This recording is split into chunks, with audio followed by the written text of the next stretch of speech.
Mes chers frères et sœurs, aujourd'hui avec l'aide d'Allah Tabarak wa Ta'ala, on va parler des péchés en secret. Des péchés en secret. Malheureusement, nombreux sont ceux et celles qui, lorsqu'ils se retrouvent seuls, il est à l'abri du regard de ses parents, ou de son épouse, ou des gens qui sont avec lui, qui vivent avec lui chez lui. Ils sont nombreux, dès qu'ils se retrouvent seuls, à être en roue libre. Tout de suite, les premiers réflexes, c'est d'utiliser les écrans à mauvais escient. La tablette, l'ordinateur, le téléphone. Et lui qui fait attention, plus ou moins, à montrer une bonne image autour de lui, eh ben, il va se retrouver à faire les pires atrocités. Ces personnes-là, malheureusement, et je ne généralise pas, lorsqu'elles vont se retrouver seules, elles vont prendre l'autoroute du haram, en regardant et en écoutant tout ce qui met en colère Allah.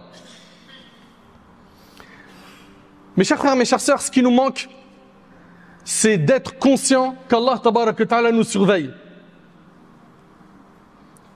Hélas, nous sommes trop nombreux à oublier qu'Allah Subhanahu wa Ta'ala nous voit à chaque instant. Gardez en tête qu'Allah te surveille tout le temps, ça fait revivre les cœurs morts, ça éveille les consciences endormies et ça te permet d'être quelqu'un de pieux. Allah Ta'ala il dit: Alam ya'lam bi anna Allah yara, ne sait-il pas qu'Allah le voit? Tu le sais pas? Tu l'as oublié? Si tu l'as oublié, le jour du jugement, tu t'en rappelleras. Allah Ta'ala dit: Ahsahu Allah wa nasuh. Allah a tout comptabilisé et eux ils l'ont oublié. Quand tu regarderas ton registre le jour du jugement, tout ce que tu avais oublié, tu le verras. Être conscient qu'Allah te surveille, c'est le fait de se rappeler constamment et d'avoir la certitude que le Très-Haut Azza wa Jal te regarde à chaque instant, t'observe. Il sait ce que tu fais en public et en secret. Le croyant doit faire le nécessaire pour adorer Allah Tabarak wa Ta'ala de la meilleure des manières. Et pas d'avoir une pratique bancale. C'est-à-dire quoi une pratique bancale? De temps en temps, il va faire la salat, il va faire quelques œuvres pieuses, mais il est ancré dans le haram. Il ne cherche pas à être quelqu'un de pieux. Elle ne cherche pas à être une personne pieuse. Quel que soit le moment où tu te retrouves seul, éloigné des gens, rappelle-toi qu'Allah te regarde, qu'il est proche de toi et qu'il peut, Azza wa Jal, t'éprouver à tout moment. Allah Tabarak wa Ta'ala il dit: وَلَقَدْ خَلَقْنَا الْإِنسَانَ وَنَعْلَمُ مَا تُوَسْوِسُ بِهِ نَفْسُهُ وَنَحْنُ أَقْرَبُ إِلَيْهِ مِنْ حَبْلِ الْوَرِيدِ. Nous avons créé l'homme et nous savons ce que son âme lui suggère. Nous sommes plus proches de lui que sa veine jugulaire. Nous sommes plus proches de lui, nous dit Allah, que sa veine jugulaire. Mais en fait, le problème, c'est quoi?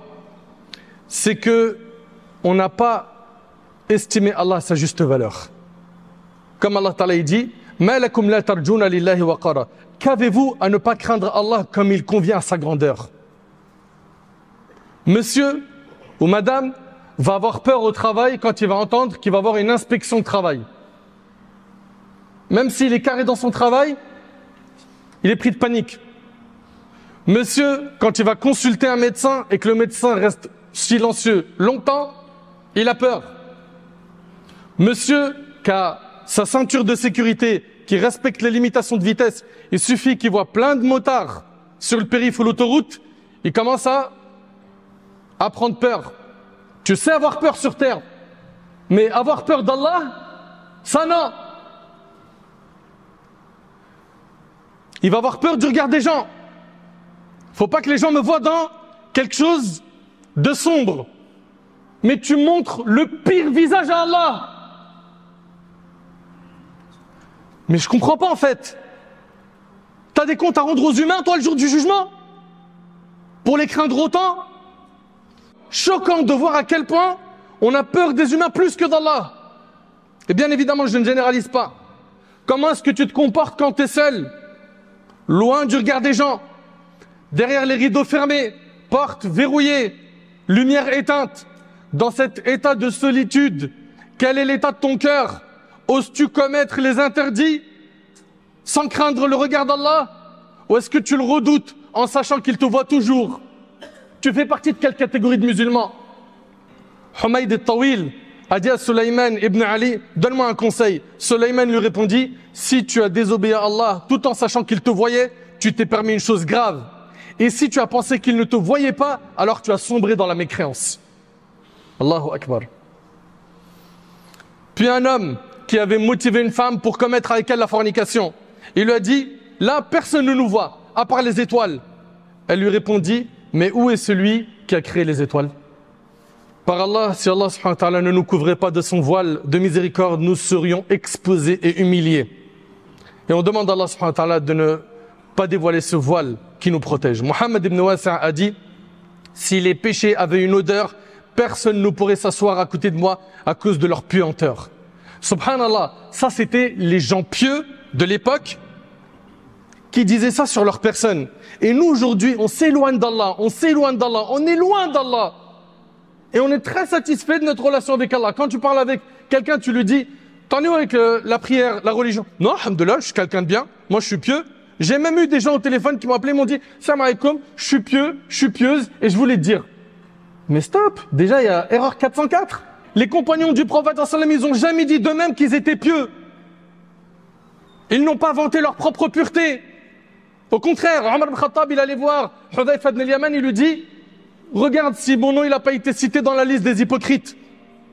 Ça c'est Omar ibn Khattab qui a tellement pleuré par crainte d'Allah que 2 traits noirs se sont tracés sur son visage. Et toi tu te dis pieux, avec quelle action?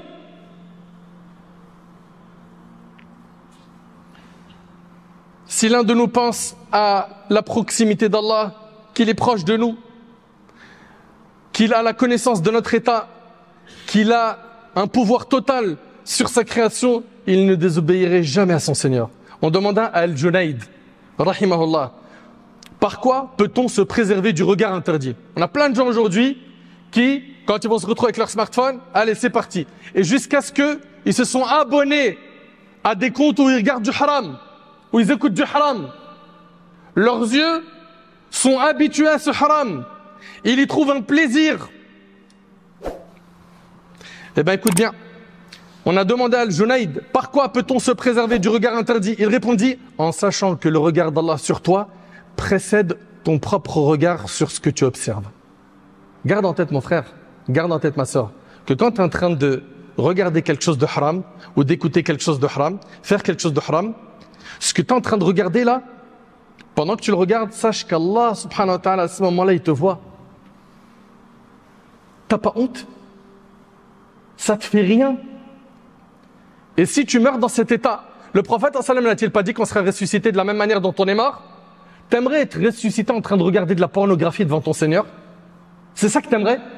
En train de regarder des clips orduriers, en train de rouler un joint, en train de voler de l'argent à quelqu'un? T'aimerais être ressuscité de cette manière? Mais il faut avoir un cœur de pierre pour souhaiter ça. Allah tabarak wa ta'ala il dit وَأُزْلِفَتِ الْجَنَّةُ لِلْمُتَّقِينَ غَيْرَ بَعِيدٍ هَذَا مَا تُوعَدُونَ لِكُلِّ أَوَّابٍ حَفِيظٍ مَنْ خَشِيَ الرَّحْمَنَ بِالْغَيْبِ وَجَاءَ بِقَلْبٍ مُنِيبٍ ادْخُلُوهَا بِسَلَامٍ ذَلِكَ يَوْمُ الْخُلُودِ لَهُمْ مَا يَشَاءُونَ فِيهَا وَلَدَيْنَا مَزِيدٌ. Le paradis sera rapproché à proximité des pieux. Vous avez remarqué à chaque fois que Allah Ta'ala parle du paradis, il parle des pieux. Allahumma ja'alna minhum ya Rabb. À chaque fois qu'Allah il parle du paradis, il parle des pieux. C'est les pieux qui accèdent au paradis. Les pieux c'est qui? C'est ceux qui savent tirer le frein à main du haram. C'est pas des anges infaillibles, mais ce sont des gens qui se battent chaque jour pour être meilleurs. C'est ceux qui font l'obligatoire et qui délaissent l'interdit. C'est ceux qui ne se retrouvent pas dans les endroits qu'Allah déteste. Le paradis sera rapproché à proximité des pieux et on leur dira, voilà ce qui vous a été promis pour celui qui revient incessamment vers Allah et respecte les prescriptions divines, celui qui craint le miséricordieux sans le voir. Celui qui craint le miséricordieux sans le voir et qui vient à lui avec un cœur repentant. Entrez au paradis, préservés de tout mal et en toute sécurité. Voici le jour de l'éternité. Ils y obtiendront tout ce qu'ils voudront. Et il y a auprès de nous davantage encore. Ceux qui seront au paradis Les pieux, c'est ceux qui craignaient Allah, qui, quand ils étaient seuls, ils savaient qu'Allah tabaraka wa ta'ala les regardait à chaque instant. Mes chers frères, mes chères sœurs, rappelle-toi que le jour du jugement, on sera questionné. Rappelle-toi que le jour du jugement, on sera questionné. Allah tabaraka wa ta'ala, il dit فَوَرَبِّكَ لَنَسْأَلَنَّهُمْ أَجْمَعِينَ عَمَّا كَانُوا يَعْمَلُونَ. Par ton Seigneur, nous les interrogerons tous sur leurs agissements. Comment se fait-il que tu as plus peur des gens que d'Allah? Allah Ta'ala il dit يَسْتَخْفُونَ مِنَ النَّاسِ وَلَا يَسْتَخْفُونَ مِنَ اللَّهِ وَهُوَ مَعَهُمْ إِذْ يُبَيِّتُونَ مَا لَا يَرْضَى مِنَ الْقَوْلِ وَكَانَ اللَّهُ بِمَا يَعْمَلُونَ مُحِيطًا. Ils se cachent des gens, mais ils ne se cachent pas d'Allah, alors qu'il est avec eux lorsqu'ils tiennent en secret des propos qu'ils n'agréent pas. Et Allah cerne parfaitement ce qu'ils font. Mon cher frère, ma chère sœur, ne regarde pas la petitesse du péché, mais regarde l'immensité de celui que tu es en train de désobéir. Prenez garde aux péchés mineurs, comme a dit le prophète sallallahu alayhi wa sallam, car leur exemple est celui de personnes qui se sont installées dans le creux d'une vallée. L'un apporte un morceau de bois, puis un autre en apporte un autre, jusqu'à ce qu'ils puissent cuire leur pain. De même, les péchés mineurs, s'ils s'accumulent, finissent par détruire celui qui les commet. C'est rapporté par l'imam Ahmad. Et d'après Ghaylan, Anas ibn Malik radiyallahu anhu a dit, écoutez bien, Anas ibn Malik radiyallahu anhu, à son époque, il dit, certes, vous faites des choses qui sont à vos yeux plus fines qu'un cheveu. Mais que nous, à l'époque du prophète sallam, les compagnons à l'époque du prophète sallam, il dit quoi? Nous comptions ces choses parmi les choses qui font tomber dans la perdition. Mais si Anas aujourd'hui, radiyallahu anhu, il venait et il voyait ce qu'on faisait dans notre époque, qu'est-ce qu'il dirait? Mohammed ibn Sirin, rahimahullah, il a dit, par Allah, je ne pleure pas pour un péché que j'ai commis, mais je pleure pour un péché que je considérais comme insignifiant alors qu'il est immense auprès d'Allah. C'est ça qui nous manque en fait. C'est d'estimer Allah à sa juste valeur. Qu'est-ce que tu vas dire à Allah quand tu comparaîtras devant lui? Qu'il t'appellera par ton nom. Tu sauras que c'est de toi dont il s'agit. Et que tu traverseras les gens pour le jugement, pour te présenter à Allah subhanahu wa ta'ala. Qu'est-ce que tu vas dire au maître ce jour-là? Sache une chose, c'est que les péchés que tu fais en secret sont la cause de l'affaiblissement de la foi. Et les bonnes actions que tu fais en secret sont la cause du raffermissement de ta foi. Enregistre ça. Les péchés que tu fais en secret, c'est ce qui est en train de te détruire aujourd'hui. Tu te sens mal? C'est pas comment remonter la pente? C'est normal, tu as un double visage. Quand tu es avec les gens, tu montres Zahma, t'es pieux. Et quand tu es tout seul, tu montres à Allah le pire des visages. Les péchés en secret, retiens, c'est ce qui détruit la foi. Et les bonnes actions secrètes, c'est ce qui raffermit la personne jusqu'à ce qu'elle rencontre Allah subhanahu wa ta'ala. Saute cela. Quel moment délicieux lorsque le serviteur savoure les paroles d'Allah. Il lit le Coran, il récite le Coran. C'est un instant de sincérité où aucun œil ne te voit, aucune oreille ne t'entend. Et nul ne sait ce que tu fais si ce n'est Allah subhanahu wa ta'ala. Vous savez, le cheikh Mohammed Mukhtar al-Shanqiti, ce grand savant, il rapporte, je me souviens d'une discussion avec mon père, qu'Allah lui fasse miséricorde, sur la possibilité de réciter le Coran en une nuit. Je l'ai poussé avec insistance à me répondre. Et il a dit, écoutez attentivement s'il vous plaît. Là, on ne parle pas des compagnons. Cheikh Mohammed Mukhtar al-Shanqiti, c'est un contemporain. Il parle de son père, rahimahullah. Qu'est-ce qu'il dit? Il dit qu'il a posé la question à son père, sur quoi?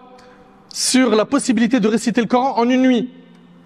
Je l'ai poussé avec insistance à me répondre et il a dit, par Allah mon fils, je sortais de la mosquée après la prière du Isha et je commençais la prière de la nuit, Qiyamul Layl, les prières nocturnes. Et dans une seule raka'a, je ne me rendais compte de rien avant d'arriver à la fin du Coran à l'aube. Est-ce que vous entendez ce que je suis en train de dire là?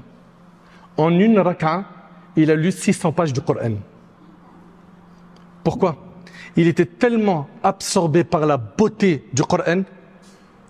Nous, on en est où, nous, quand on est seul? Pourquoi est-ce que quand on est seul, à l'abri du regard des gens, on a un comportement diabolique? Pourquoi? Pourquoi est-ce qu'on est comme ça? Subhanallah. Il lit le Coran en entier en une unité de prière. Il dit, tant je me délectais de cette conversation, de cet échange qu'il avait avec son Seigneur Azza wa Jal, qui était intense. C'est un plaisir dont la douceur est inconnue, sauf de celui qui l'a goûté.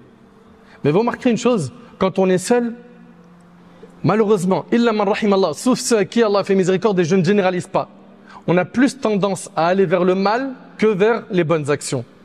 Pourquoi quand tu es seul, tu ne profites pas pour faire des doigts? Évoquer Allah, lire le Coran, le méditer. Wallahi al-azim, tu veux changer, tu as le livre d'Allah. Lis-le, médite-le. C'est un trésor. Mais non, je préfère m'abrutir avec des snaps, avec des shorts, des TikTok, à regarder ce qui se passe sur Twitter. Mais augmenter ma foi, m'occuper de ma personne, non. Le prophète sallallahu alayhi wa sallam, dans le hadith de Zubayr ibn al-Awwam radiyallahu anhu, a dit: celui d'entre vous qui peut garder une action pieuse, secrète, qu'il le fasse. Et dans un hadith, le prophète sallallahu alayhi wa sallam a dit: inna Allah yuhibbul abd at-taqi al-ghani al-khafi. Le prophète sallallahu alayhi wa sallam a dit: Allah aime le serviteur pieux, riche du cœur et discret. Fais des bonnes actions de manière discrète. Parraine un orphelin, dis-le à personne. Donne à la mosquée, dis-le à personne. Lève-toi la nuit, fais qiyam lil, quelques rak'at, lis le Coran sans le dire aux gens. Pourquoi? Pour garantir que tu as fait ça avec sincérité, qui est personne à part Allah qui ait connaissance de cette action. Le hadith de Thawban qui est rapporté par Ibn Majah, il mérite toute notre attention. Regardez ce qu'il dit le hadith. Le prophète sallallahu alayhi wa sallam a dit: certes, je connais des gens de ma communauté qui viendront le jour du jugement avec des actes comme la montagne de Tehama, qu'Allah rendra comme de la poussière éparpillée. Il y a des gens qui vont venir le jour du jugement, ils ont fait des montagnes de hasanat, de bonnes actions. Et ces montagnes de bonnes actions, elles seront réduites en poussière éparpillée. Pourquoi? Qu'est-ce qu'ils ont fait de mal? Thawban va poser la question. Thawban va dire: ô messager d'Allah, décris-les-nous afin que nous ne fassions pas partie d'eux sans le savoir. Le prophète sallallahu alayhi wa sallam a dit: ce sont certes vos frères, ils sont issus de votre tribu, ils prient durant la nuit comme vous priez. C'est des gens qui font des amal salihat, des bonnes actions. Mais ce sont des gens qui, lorsqu'ils sont seuls, transgressent les interdits d'Allah. Quand ils sont seuls, ils font le haram. Leurs montagnes de bonnes actions seront réduites en poussière éparpillée. Veux-tu être de cela? T'imagines, toi qui as fait beaucoup d'efforts, tu as peut-être fait des umrah, plusieurs umrah, tu as fait des aumônes, tu as fait plaisir à tes parents, tu as donné à manger à des pauvres, tu as jeûné, des jeûnes surrogatoires, tu as fait plein de khir, tu as dépensé beaucoup de sabilillah, tu as fait des efforts pour qu'à la fin tout ça se soit réduit en poussière. Pourquoi? Parce que tu es un diable quand tu es seul. Jusqu'à quand? Jusqu'à quand t'es guidé par les passions illicites? Ces comptes de shaitan que tu suis, désabonne-toi maintenant. Désavoue-toi maintenant, pendant qu'il en a encore temps. Tu suis un tel sur Snap ou sur TikTok et il a du contenu interdit, désabonne-toi aujourd'hui. Lave tes yeux, lave tes oreilles de ces contenus.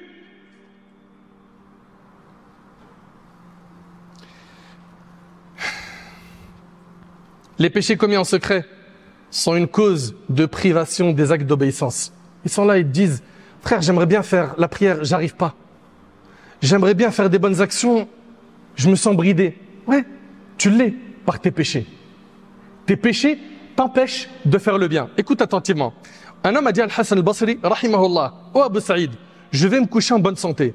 J'aime prier la nuit. Je prépare l'eau de mes ablutions. Mais pourquoi je n'arrive pas à me lever pour prier? Al-Hassan lui répondit: ce sont tes péchés qui t'ont enchaîné. Allahu Akbar!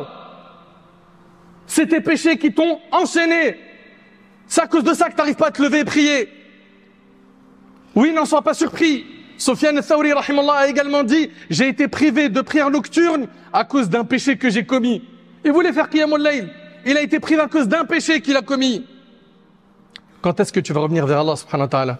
Quand est-ce que tu vas faire les comptes de tes actions? Toi qui as l'habitude de faire les comptes tous les jours de ce qui reste dans tes comptes bancaires. Tous les jours, il n'y a pas un jour qui passe sans que tu consultes toutes tes applications pour voir t'en es où dans les dépenses. C'est quoi les prélèvements qui arrivent? Mais pourquoi tu ne fais pas la même chose pour tes bonnes et mauvaises actions? Est-ce que tu crois que tu vas vivre éternellement? Dans son livre At-Tabsira, Ibn al-Jawzi rahimahullah, il raconte l'histoire de Tawba ibn Simma. Il dit que cet homme-là avait l'habitude de faire le bilan de ses actions de manière rigoureuse. Un jour, alors qu'il était en train de calculer son âge, il découvrit qu'il avait atteint 60 ans. Puis il calcula le nombre de jours dans sa vie et trouva qu'il avait vécu 21 500 jours. Pris de panique, il s'écria « Malheur à moi, vais-je rencontrer mon Seigneur avec 21 500 péchés ?» Ça, c'est dans le cas où il a fait un seul péché par jour. Tu réalises? Et que dire alors si chaque jour j'ai accumulé des milliers de fautes? Il s'effondra ensuite, évanoui sous le poids de cette réflexion. Lorsqu'il a repris connaissance, il a rendu l'âme. Il est mort.